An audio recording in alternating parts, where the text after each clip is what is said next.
Di sebuah desa kecil di Jepara, Jawa Tengah, tepatnya di tepi hutan alas kembangan, ada sebuah cerita yang tidak pernah selesai diceritakan.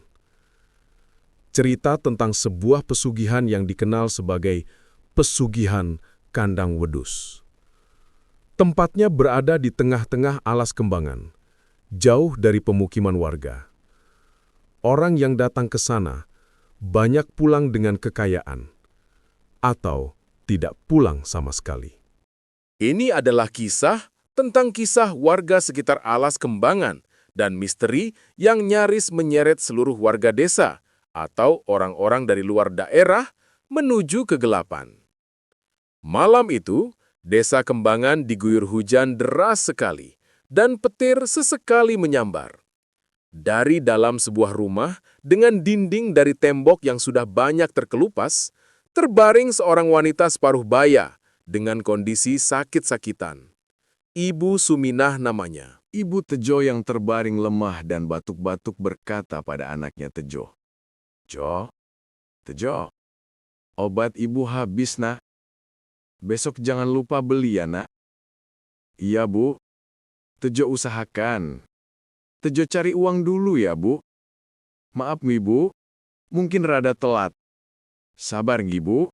Pintu rumah tiba-tiba digedor-gedor keras, seperti dipukul benda berat. "Dek, dek, dek," Tejo berkata. "Siapa ya? Malam-malam begini kok gedor-gedor pintu?" Tejo bergegas berdiri menuju pintu. Dia mengintip dengan membuka sedikit. Dua penagih hutang berdiri dengan wajah tak sabar. Langsung mendorong pintu. Tejo pun kaget dibuatnya. Penagih berkata, Tejo, kue janji bayar minggu wingi toh? Wis nganti seminggu iki kapan bayarmu?" Tejo menjawab, "Pak, saya belum ada uang. Mohon beri waktu sedikit lagi." Penagih berucap, "Kita bosan dengar alasanmu. Minggu depan terakhir. Kalau enggak, siap-siap rumahmu kami sita." Sambil menendang pintu, para penagih pun pergi. Tejo menunduk. Napasnya gemetar. Tejo duduk sendirian dan tiba-tiba listrik padam. Dari gelap, muncul tetangga tua bernama Mbah Kromo, yang dari tadi memperhatikan orang-orang yang datang bertamu. Beliau berjalan pelan dengan tongkatnya menuju rumah Tejo. Setibanya depan pintu, langsung mendorong pintu tua rumah Bu Sumina. Mbah Kromo menatapnya tajam dan sangat dalam. Seakan melihat Tejo yang cukup putus asa dan sangat kebingungan. Lalu Mbah Kromo mendekat. Suaranya berubah lebih pelan, seperti berbisik dari balik telinga. Mbah Kromo berkata, "Yen pancen kue wis mentok, ono dalan sing iso ndadekke sugih sakwise esok." Tejo mengeningkan dahinya, berharap dapat jawaban dan solusi masalah yang sedang dihadapi. "Dalan opo, Mbah?" Mbah Kromo masih berdiri dengan tatapannya kosong, sambil menatap Tejo tajam. "Kandang wedhus nang tengah alas kembangan." Tejo tersentak kaget. Sambil mengingat cerita dari kakeknya tentang tempat angker yang pernah diceritakan bapaknya dulu, Tejo menyela ucapan Mbah Kromo. "Mbah, itu kan tempat pesugihan. Tempat angker itu, Mbah." Mbah Kromo menjawab, nek nggone uripe nyetelmu kuwe tekan kene, yo ngene iki.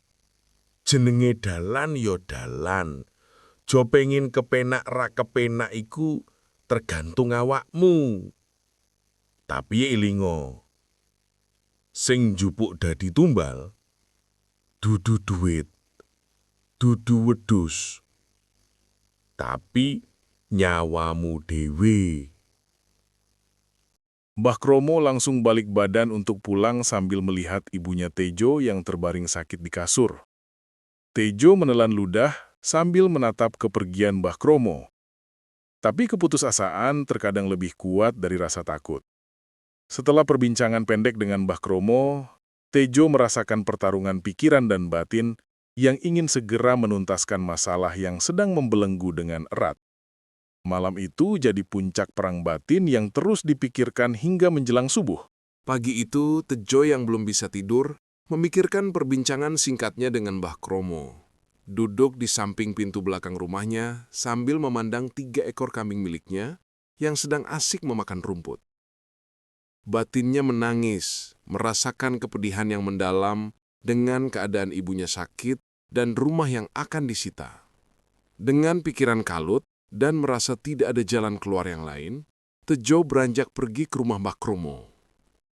Setibanya di rumah Mbah Kromo, dia langsung menghampiri Mbah Kromo yang sedang duduk di teras rumahnya sambil ngopi. Tejo langsung meminta penjelasan tentang pesugihan kandang wedus yang tadi malam diberitahukan Mbah Kromo. Setelah pagi tadi, Tejo mendapat petunjuk dan tata cara ritual pesugihan dari Mbah Kromo. Dan setelah menjual 1 ekor kambingnya untuk membeli obat untuk ibunya dan membeli sesajen untuk ritual nanti malam.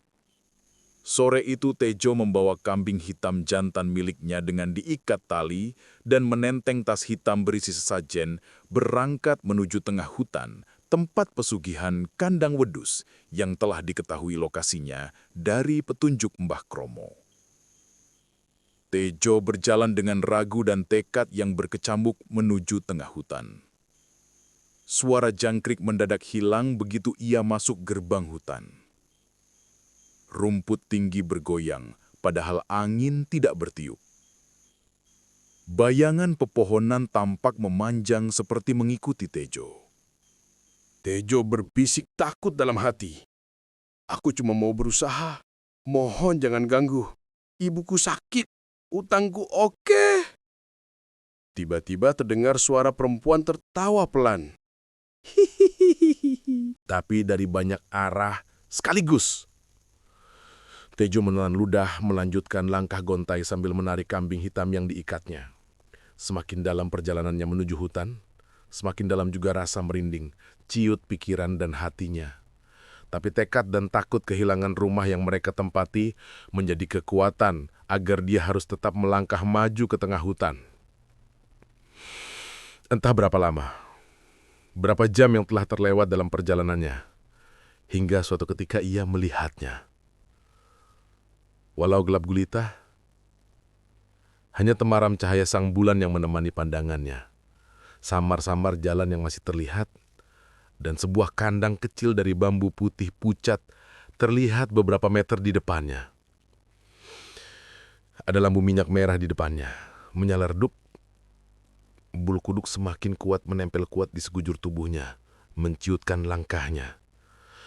Tapi apa daya, kebutuhan mengalahkan akal sehatnya. Tejo semakin dekat dengan kandang putih, kusam itu. Inikah kandang pesugihan itu? Angin berhembus lirih, menghembuskan kengerian dan keangkeran hutan itu. Suara kambing yang gusar dan merontah ingin lari menjauh, membuat hati Tejo semakin ciut. Dengan segera, Tejo mengikat kambing hitam jantannya di akar pohon sebelah kandang putih itu, dan segera mengeluarkan sesajen dalam plastik hitamnya. Tejo mulai menata sesajen dan mulai menyalakan kemenyan. Setelah itu, Tejo duduk bersila dan mulai mengucap mantra yang telah diajarkan Mbah Kromo. Diulangnya berkali-kali, dan setelah berapa lama terdengar suara-suara aneh dari kandang tersebut.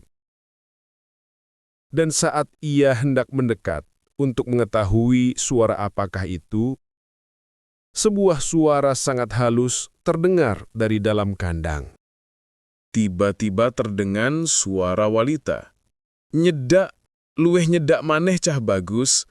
Tejo mundur selangkah sambil berucap, Siapa kamu? Aku cuma mau minta jalan keluar. Aku pengen sugih. Perlahan-lahan terlihat bayangan perempuan perlahan merayap keluar dari dalam kandang. Kakinya tidak menyentuh tanah. Tejo mundur 2 langkah. Dadanya berdegup kencang. Perasaan takut dan ngeri pengen lari semakin kuat menerkamnya. Dan kambing hitam miliknya semakin tak karuan, ingin lari lepas. Tapi apa daya, tali mengikat kuat di lehernya. Bayangan perempuan itu matanya hijau bergaris tengah seperti mata ular. Pakaian kebaya hitam dan perhiasan emas yang melekat di tubuhnya, seperti putri keraton.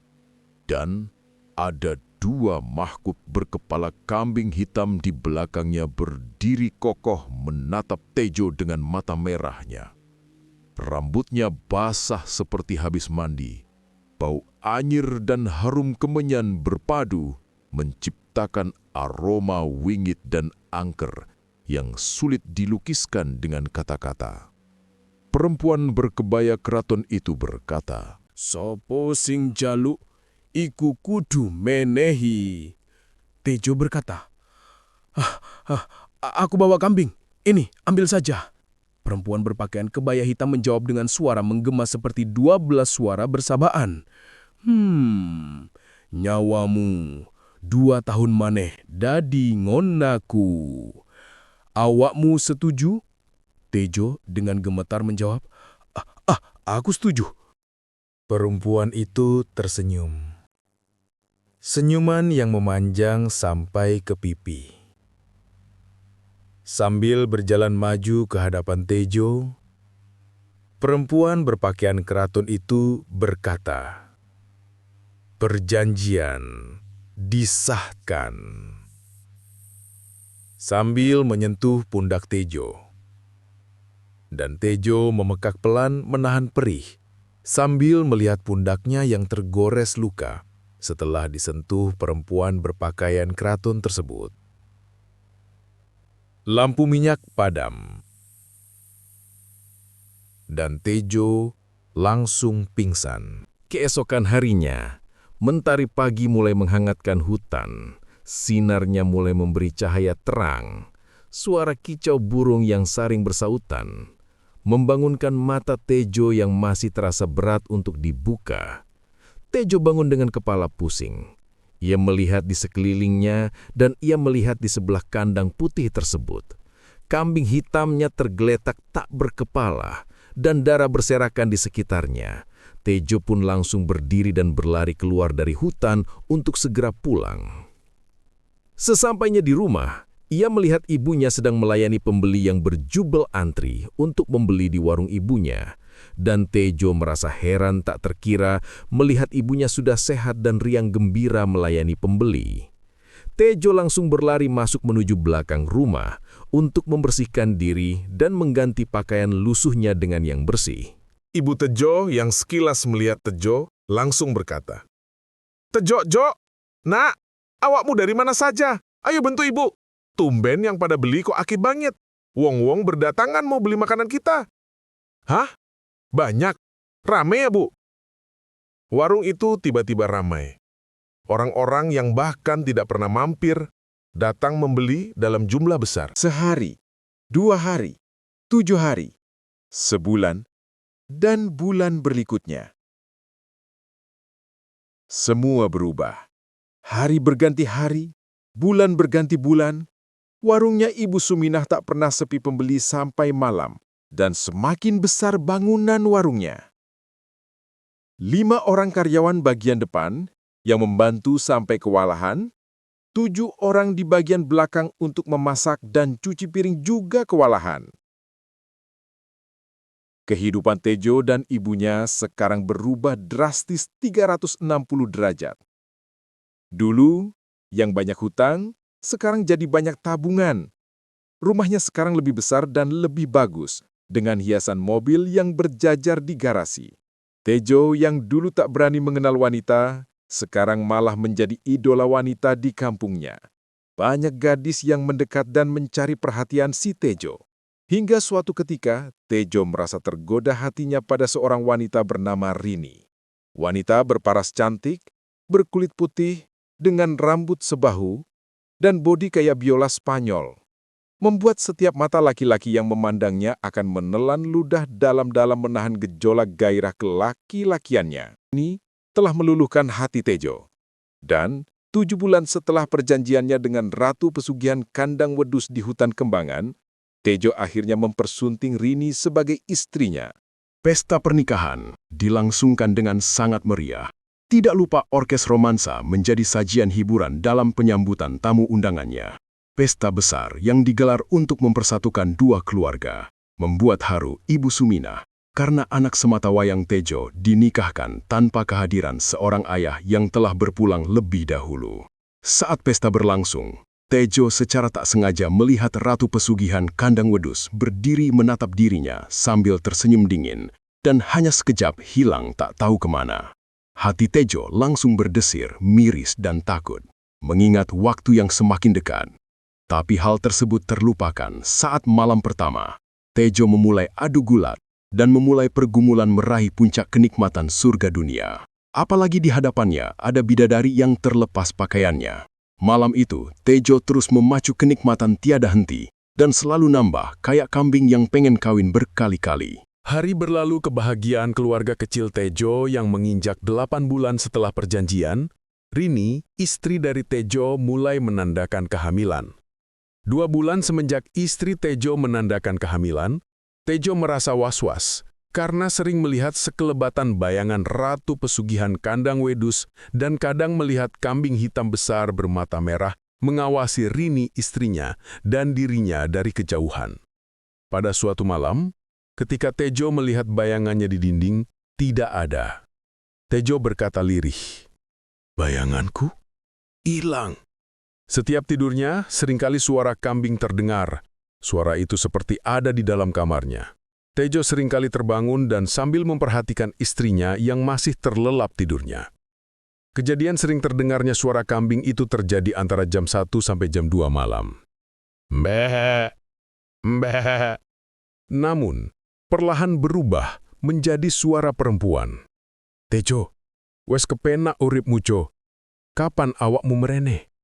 Rini yang semenjak tadi memperhatikan suaminya berucap, "Mas, kamu belakangan kok beda?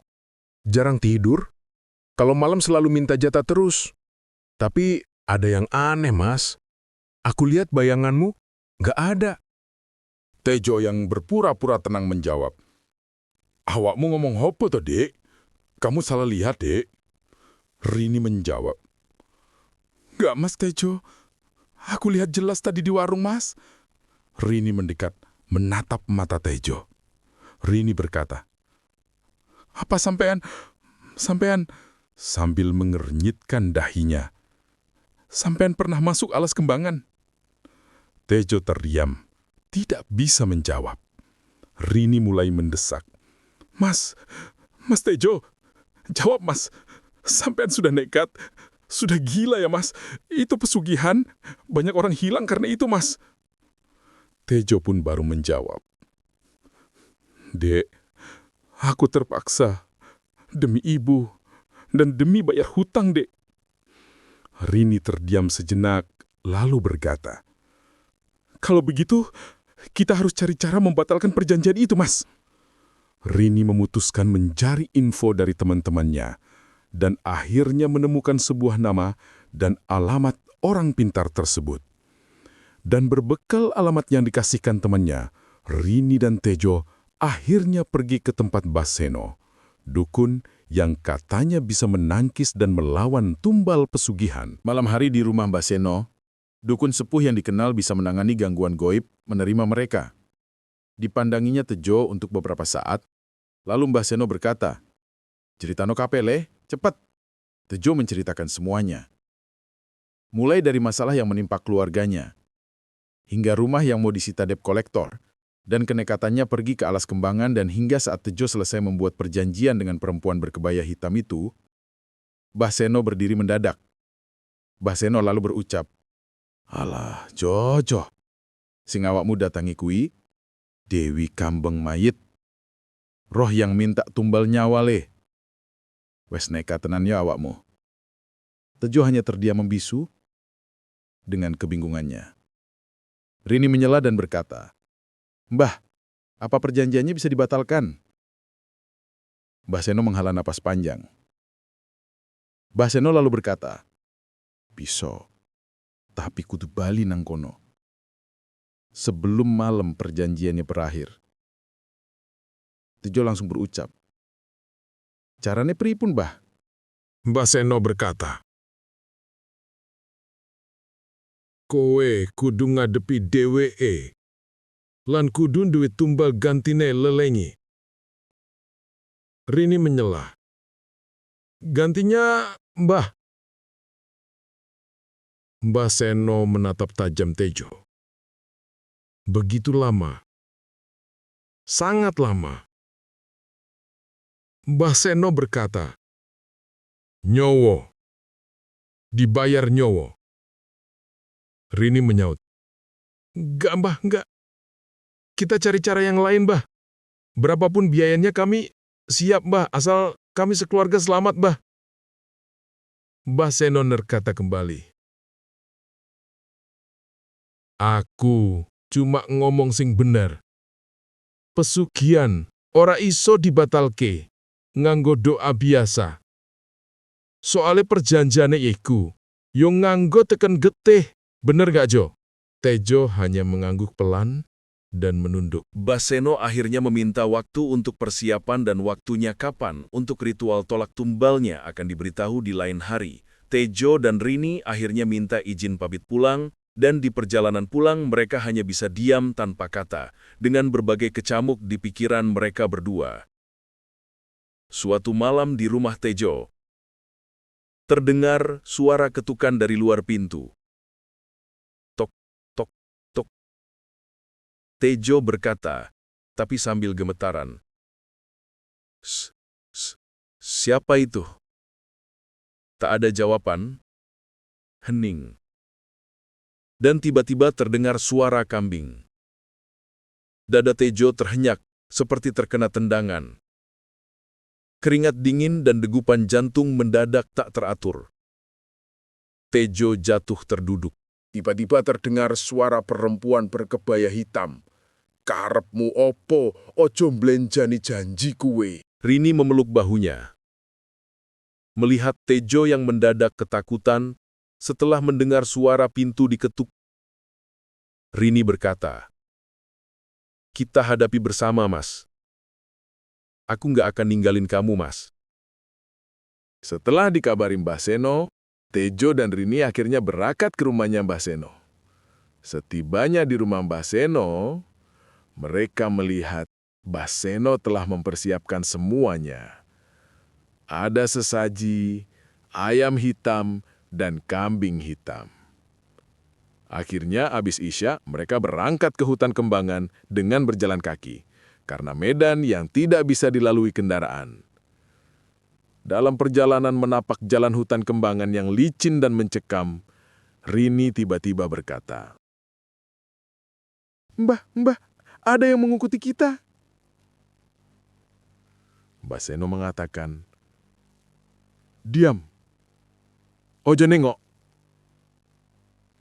Tapi Rini menoleh, dan ia melihat bayangan hitam, sesuatu seperti orang, tapi lebih seperti monyet setinggi pohon, berjalan mengikuti mereka. Akhirnya mereka sampai di depan tujuan, yakni kandang wedus bercat putih pudar. Dan tiba-tiba, lampu minyak merah menyala sendiri, tanpa ada yang menyalahkan.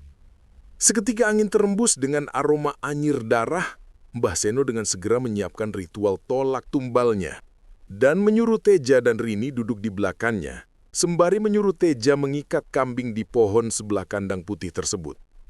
Setelah menyiapkan sesaji dan menyalakan kemenyan, Mbah Seno mengucap mantra untuk beberapa waktu, dan akhirnya dengan menyembelih kedua ayam cemani tersebut, dan untuk beberapa saat, tiba-tiba, dua pasang mata merah menyala muncul, diiringi suara kambing yang keras, dan perempuan berpakaian keraton hitam itu muncul.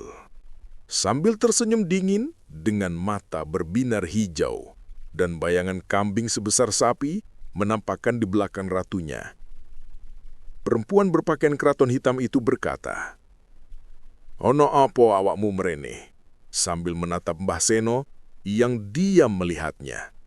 Tejo berkata, "Aku mau membatalkan perjanjian." Perempuan berpakaian keraton hitam itu tertawa kecil dan sinis.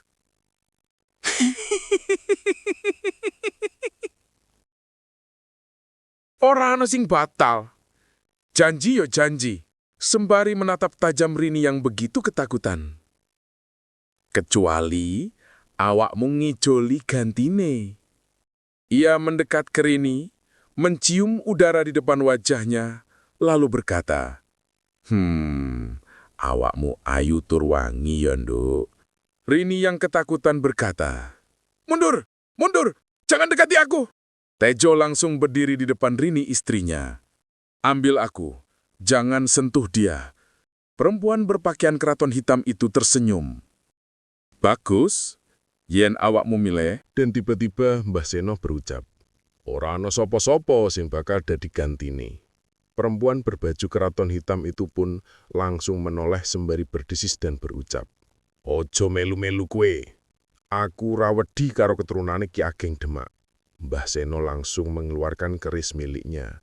Sinar putih keemasan keluar dari keris tersebut. Perempuan berpakaian keraton hitam itu pun mundur. Tapi dua siluman kambing hitam yang dari tadi diam langsung menerjang mereka bertiga.